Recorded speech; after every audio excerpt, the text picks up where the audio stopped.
Hey folks, it's Mira Dessy, the ingredient guru, and I am here to talk with you about something really super important. June is Migraine Awareness Month, and for those who struggle with migraines, you may think that there is not a lot that you can do. You just kind of have to somehow get through it, but I am delighted to be here with my good friend and colleague, Erin Knight, who is an amazing resource of information when it comes to dealing with migraines and successfully helping yourself to get through and beyond all of the issues that you struggle with. So I'd like to start by telling you just a little bit about Erin, and then we're going to dive right in. So Erin Knight is the founder of Engineering Radiance. She believes that no one should miss out on life because of migraine headaches. Erin has her master's in pharmaceutical engineering from the University of Michigan and advanced training in functional nutrition and nutrigenomics. She personally suffered from debilitating migraines for over a decade before uncovering the underlying biochemical causes and went on to reverse engineer what actually worked. This led to the development of her 4-step migraine freedom process that is now a blueprint for thousands of people looking for root cause solutions to their migraine pain. Erin, thanks so much for being here. Thank you for having me, and thanks for helping me get the word out about Migraine Awareness Month and that there's lots we can help people with and lots we can do. Yeah, well, it's so important. And, I'd like to start by asking, what is something that you wish the public were more aware about when it comes to migraines? A lot of things, actually. And talking to migraineurs every day, there's a lot of things that come up. One is that I think it's important to realize there's a lot of days that, those of us who have suffered with migraines or are suffering now, that we just kind of have to push through and carry on. It's not just a once in a while event. Depending on how, chronic or severe somebody is right now, there can be a lot of days in the month. Even if somebody's only officially recording 1 or 2 migraine days a month, there can be a lot more days when somebody's on the edge of a migraine and they're kind of in that mode where they're afraid it's going to start. They're trying to do some self-care and keep it at bay. They maybe are taking, instead of their prescription meds, are taking ibuprofen is what I always did.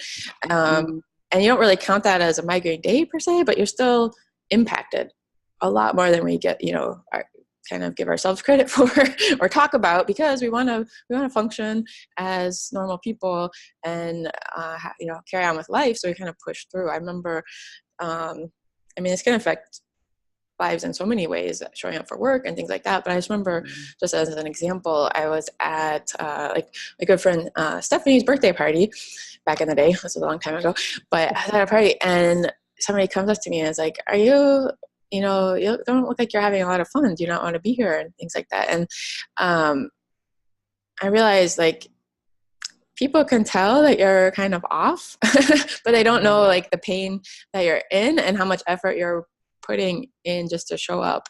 And,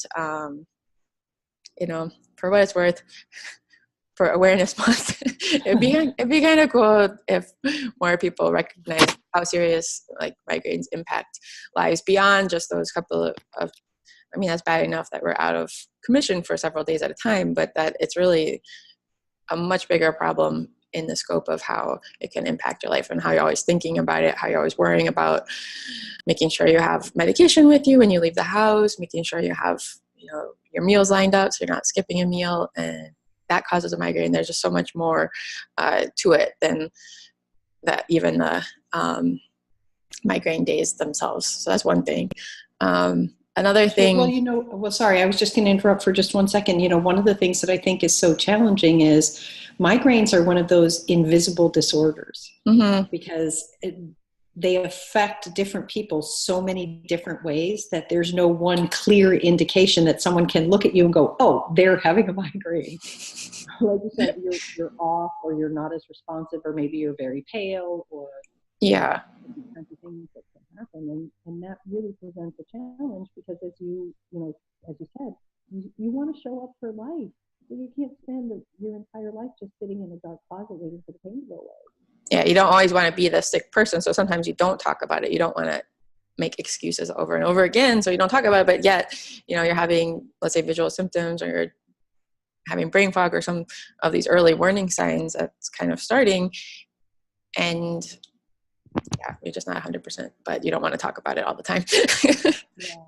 Well, and so if someone were to do migraine journaling, do you encourage them to also journal these sort of on the edge days and include that in their migraine pattern?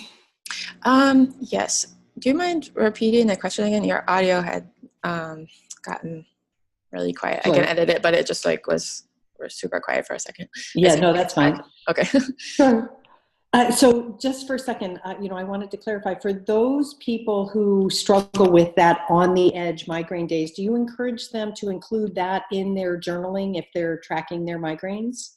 Absolutely. I mean, I think maybe we don't, because we want to be optimistic and see things getting better, and we don't want to maybe count how many days it's affecting, but it can be helpful, because when you recognize the signs, there's a lot that you can do right away, and we'll talk about that later, to take action and kind of bring it back under control. That's one reason, but also you can see improvement faster. So when people journal, I encourage them to journal about their energy levels, their sleep, their poop. Let's be realistic. We need to journal all of these things, not just the migraine days, because as you make changes in your health routine and things like that, you're going to see changes faster sometimes in some of those other areas, like your energy, than necessarily in like total migraine episodes. That might be something that responds a little bit more slowly, versus you can see something right away, like you're starting to sleep better, and maybe have less food cravings and things like that. And as you start to see those positive changes, then that eventually after a few months, so that's why we need to track everything in more detail, because we can feel encouraged that we're going to stick with the positive changes and things like that if we're looking more holistically. Well, and that makes so much sense. So one of the things, because I personally do struggle with migraines myself. I mean, obviously, I've learned a lot from you, which I'm very grateful for, and it's not nearly as bad as it used to be years and years ago. But I know one of the things that personally gets me every time is artificial smells. I don't like going to the mall. They pump all those perfumes in there, and I absolutely cannot tolerate. If I walk down that aisle at the grocery store, and you all know what aisle I'm talking about, it's the detergent aisle, I can have a headache just by the time I get to the other end of that. What is that? 50 feet. Mm-hmm. So can we talk about how sensitivity to things like artificial smells or other environmental triggers can be an issue?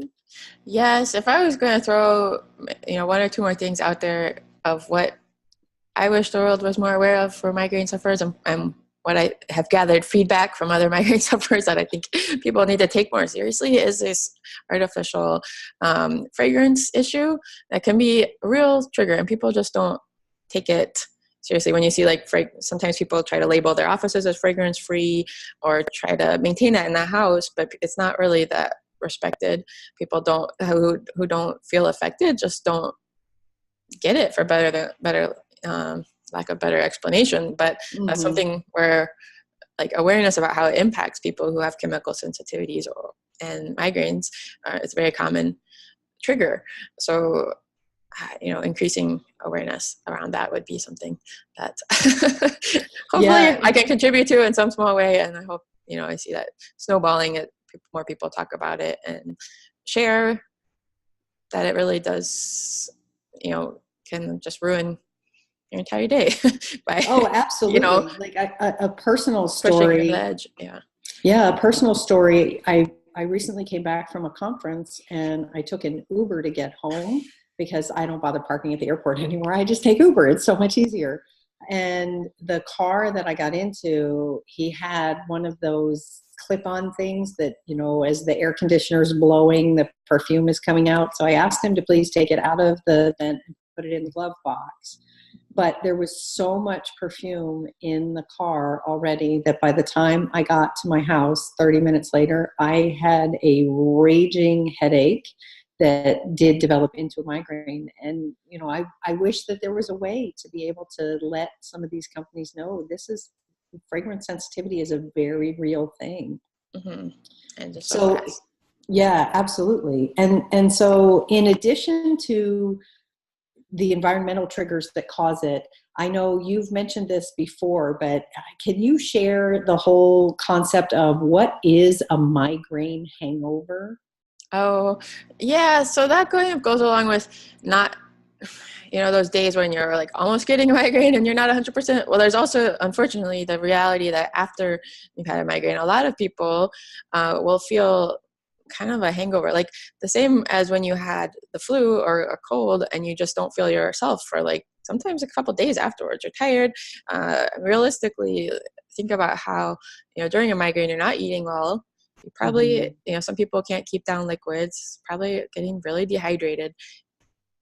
Anybody who wasn't eating well or gets dehydrated for a few days is going to feel awful. trying Yeah. to come back and nourish themselves back to life. So, there's some things we can do to speed that along and help replenish, but also I think creating some awareness maybe in the work environment, for example, that somebody's been out for a migraine, those days when the day or two when they can't tolerate anything, they lock themselves in the room, that's a thing, but then they come back to work and they're still probably feeling pretty uh, blah, Yeah. low energy or sensitive or maybe a little bit in pain still. So it can carry on and affect us for again, more days than just those couple of days that we say, oh, we had a migraine that day. Well, maybe it can really affect a whole week.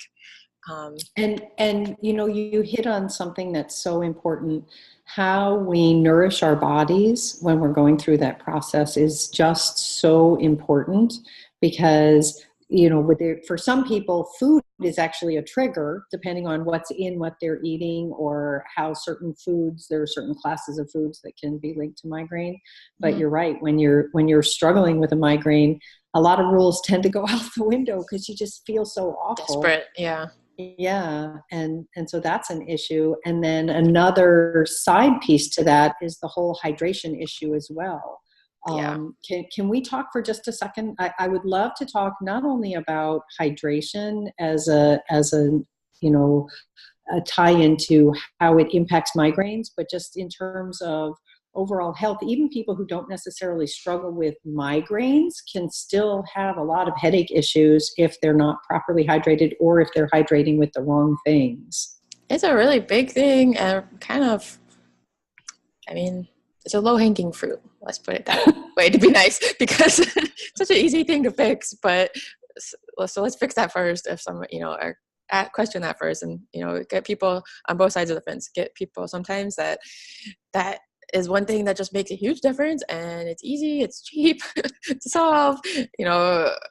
Okay, it takes some coaching, some consistency and things like that, but it's doable versus, and sometimes there's people that have that well under control and they're still struggling. And by no means is it the only problem, but it's just such a easy thing to fix. Let's, look at that first and make sure Mhm. that it's under control. So you said, what are we hydrating with? A common thing during um, during the hot season, but also like during a migraine or afterwards, a lot of people reach still for sports drinks because they're Mm. looking for those electrolytes and things like that to rehydrate.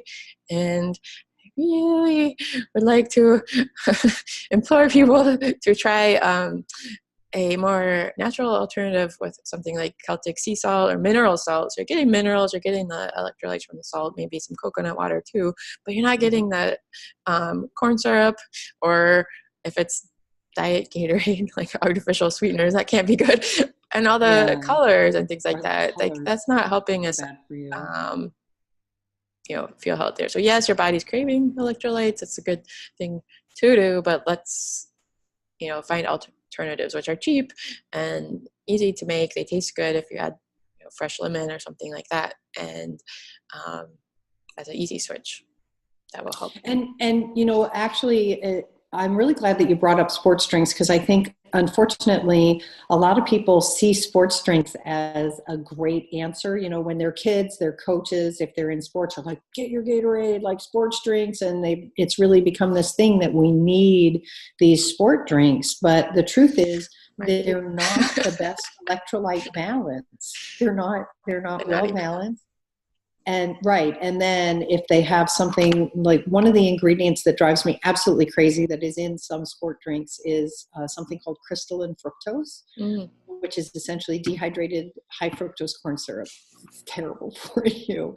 And then, like you said, the colors and everything else, and those petrochemicals and the colors are so bad for us. I have to believe that those actually contribute to some of that toxic load that can increase the migraine. Mm-hmm. Yeah, it might not give you one like this, but it's just making it harder for your body to heal in the long term, and you're kind of perpetuating a cycle. I think if that's what you're using to replenish and recover, then okay, it might feel good in the moment, but it's making it harder for you in the long term to get out of that cycle. Yeah, sure. So one of the other things that I, find sometimes in my practice is that there are people who think that they have to suffer with a migraine because, their mother had migraines and their grandfather had migraines, and, they just like, there's this whole family history, which obviously indicates that there may be some sort of genetic potential for that. Is that true? Is a genetic predisposition going to sort of consign you to have to struggle with that, or are there solutions? That is a great topic for awareness, something I wish we talked about, some things we wish the public was more aware of. Now let's talk about some things we wish people with migraines were more aware of. I wish more people with migraines were more aware of. It is a very real thing, that this genetic predisposition. However, just because you have genetic lineage for something doesn't mean that you're destined to suffer with it, because our health status is constantly evolving depending on, okay, genetics are one factor, but also our environmental inputs and our nutrition and our mitochondrial health and things like that is constantly evolving. And just because we have a genetic predisposition for something doesn't mean we're destined to suffer with it for life. It just means we should pay attention to that and look for ways to be aware and solve that problem. But it doesn't really mean it that you need to have it forever. My mom had migraines, and that was actually a belief that I held for a long time, is because she had them, that it was normal, that I was getting them too, and that it was something I had to put up with for the rest of my life. But it turns out it's really just a clue that I need to pay attention to what was going on in my own biology. And there are a lot of things simmering under the surface that I could take care of, like food sensitivities, heavy metals, parasites, and things like that, that had, I was only in my 20s and all this was going on. So I'm actually kind of grateful that I had a symptom that was as bad as migraine, so that I could then look under the covers and find out what was really going on, because I feel like addressing those underlying issues not only helped me get rid of migraines, but it set up my future to be much healthier. Like the statistics on, how many prescription medications Americans are on in their 40s, 50s, et cetera, are staggering and scary. And anything I can do early in life to not be on that average normal path is a good thing. So yes, it was awful to have migraines, but in a way I'm kind of grateful that it pushed me to look deeper at my health. And that's part of what, I want to help people be aware of, is that these are, we don't have to just lump diseases as something we can have to manage and treat the symptoms of forever. It's actually an opportunity for us to look at a more functional level. That's why we have functional medicine now. So we can look at how the systems in our body are working together, or maybe not working. what holes in the bucket do we need to fill, and things like that, so that we can have a long, healthy, enjoyable, pain-free life. Sure. And, that's so important, because it is possible to be pain-free. And I know you and I have discussed this in the past, and I'd love if you could expand on it a little bit. One of your core philosophies is that migraines are a message rather than a disease that needs to be managed. Mm-hmm. And so can you speak a little bit more to that? Mm-hmm. Yeah. So on a very practical level, we talked a bit about journaling, early warning signs, not just marking down like the major episodes that threw you out of commission, but starting to journal and learn those early warning signs, which are different for everybody. Like the famous ones we all know, or not everybody gets, okay, but the ones we know are like aura and things like that. But there's sometimes more subtle changes. Sometimes people feel really exhausted and then they know it hits, or they know triggers beyond, let's say, certain foods, with triggers like skipping meals or bad lighting and things like that, or travel, and they can start to like puzzle. Or another big one that a lot of people would be aware of would be their how it lines up with their menstrual cycle.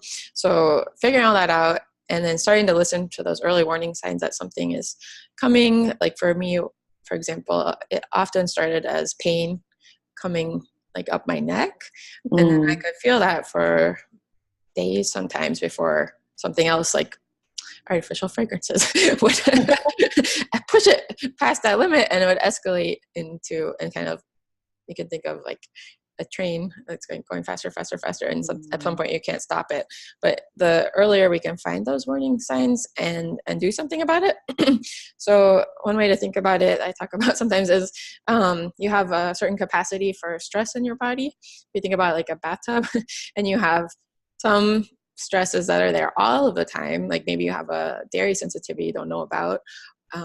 Maybe you have structural misalignment in your neck. So those things are always in the bathtub, but then you throw other stress in there too, like you're stressed out about a project at work, or you skip lunch, or all these different kinds of thunderstorms coming. Okay, that's a big one. Or seasonal allergies, things are coming in and some you can control and some you can't. But once that bathtub starts to overflow, the trickle, maybe it feels like a headache or neck pain, then it starts to overflow, then you've escalated to migraine. So the trick is to like be able to pull things out, and there's things you can pull out for the long term that's going to make a difference, but take some time to figure out. And then there's things that you can pull back and dial back the inflammation and the stress in your body quickly.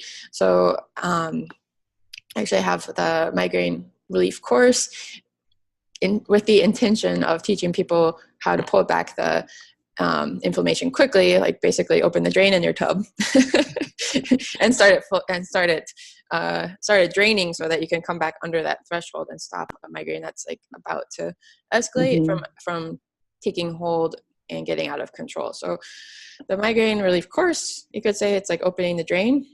And then, at some point we'll have a conversation about how to stop filling the bathtub too. But that's sometimes a longer conversation, can take testing and take some, figuring out to get all those pieces in play. But when you're in the middle of one, when you feel one coming, all you want to do is get that drain open and start getting relief. So that's the first step that I encourage people to learn and to, be equipped with this process that I developed.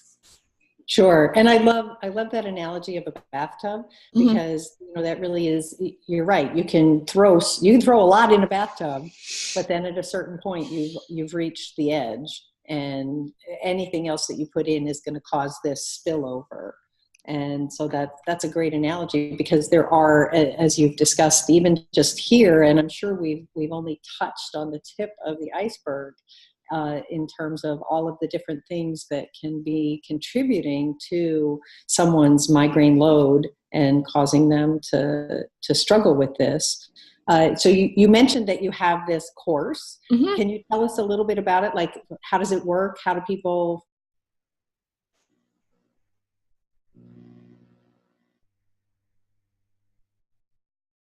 Okay, sorry, you froze. So that's so funny, because you froze too. Yeah, we probably both froze. I lost you right in the middle of tell me about. So I'll ask again. Yeah, maybe ask again. So you mentioned about the Migraine Course, and that there is relief for people who struggle with this. Can you talk a little bit about what the course is and how it works, how people might be able to connect with you?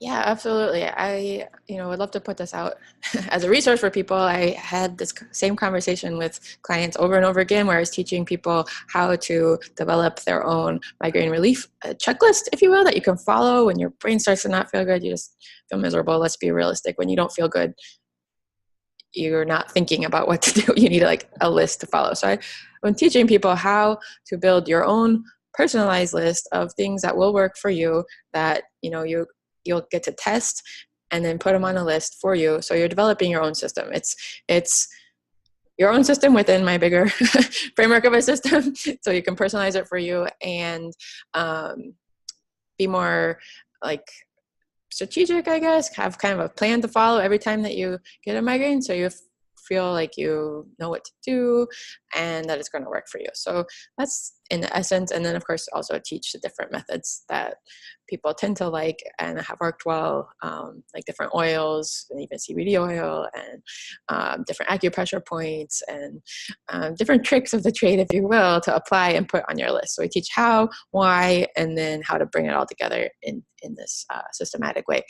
So that's called the Ultimate Migraine Relief Course. And, I just decided to record it and put it out there for the world because not everybody is ready to do coaching and one-on-one work and things like that. And that way, this is something really a good starting point, a tool that you should go through and, can help right away.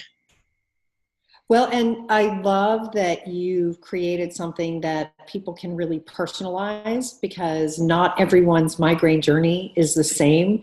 And, we talk about bioindividuality with diet and other things as well. And I think, it's the same for any health condition, that there are different root causes and different solutions for everyone. So I love that you've created a framework where they can build a really personalized bioindividual migraine solution. If you'll send me that link, I'll put it down below so that people will be able to connect with you. Yeah. So as we wrap this up, are there any last thoughts that you'd like to share with anyone about migraines and migraine health as we move forward into Migraine Awareness Month?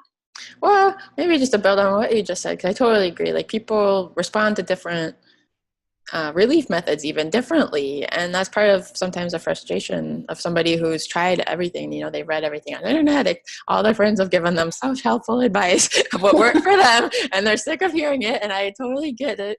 The difference is, and I hear that like pretty much from everybody that works with me. So I get it. I hear your pain. But surprisingly, everyone seems to finally get to a place where this helps them. And the difference is layering. So we need to find out the timing and the layering of these different methods that's going to work for you, and then building your own plan and being systematic with it too, because it's just not going to work to try something even for a couple of days or a couple of times. And then, switch to something else. It's more finding what can have an incremental effect and building on that. So that's what I'm trying to teach, and that's what works, and that's why I put it together. So I'm excited to share it with people. If they have questions, we'll put the link. Feel free to reach out on Facebook or email, and happy to hear your story and talk about how this can help you and any questions you might have. So happy to chat and happy to talk with you today, Mira. Thanks for having me on. I always appreciate you helping me get the word out. Oh, I know one more thing. We have bonuses up right now for this course, and your book is one of our bonuses. So if people buy, that's awesome. Here for Migraine Awareness Month, they're going to get a copy of your book, The Sneaky Ingredients That Cause Migraines. It's just an important resource. We've only hinted at some of the stuff in like sports drinks and things like that, but there's more things to be reading on the labels that have a known link. Mira's a researcher, as you know, so we have a well-documented link that you can read all about in her guide. And so definitely go check that out now and grab that bonus while it's still up there. Yeah, no, that's great. And I love that we are sharing this information now so that people can really get a handle on what's going on with their migraine journey. And like you said, I love that you mentioned that it is incremental. Consistency is the key, and just making changes and supportive health decisions a little bit at a time, building on those different levels to successfully deal with that is really wonderful. So as always, I love having you on. I really appreciate your approach and your research, because you're a researcher also. And thanks so much for being here. Folks, we will share the information in the links down below. So please click link, like, share, get the word out for Migraine Awareness Month, and let's help knock out migraines and help people not have to suffer so much. Erin, thanks so much for being here. Thank you. Bye, everybody. Bye, folks. Okay, thank you so much.